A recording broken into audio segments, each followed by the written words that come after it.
د حمزه بابا سپورټس میدان کې د خیبر سپورټس لخوا د پخواني لوبغاړو لپاره د کرکټ میچ د کوم مقصد چې ځوان کل ته د نشئی توکیو په ضد صحتمندانه هلو ځلو ته توجه راګرځول. په دغه میچ کې شریک پخواني لوبغاړي خپل خیالات څه داسې شریکوي.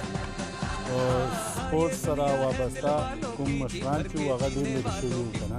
دا یو ښه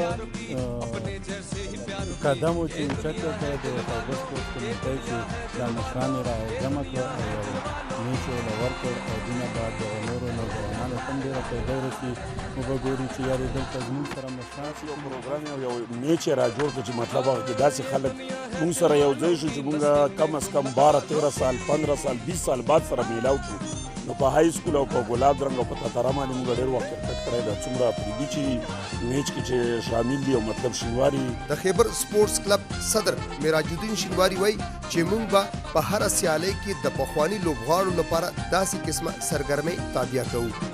او نن موږ دا ثابته کړه چې موږ هغه سینیر پلیران هغه موږ اولډ سټار چې کوم دي هغه نن موږ ګراوند کې تاسو نن ولیدو چې تماشایي په مخ کې زه تاته یم ګراوند ته راووت او یو بهترین میچ شروع دی. نو زه تاته یم چې دا زنده مثال دی چې شل 15 کاله بعد نن هغه سټاران موږ راوښتو او زه تاته یم چې نن دا میچ تاسو وینئ چې زه تاته یم چې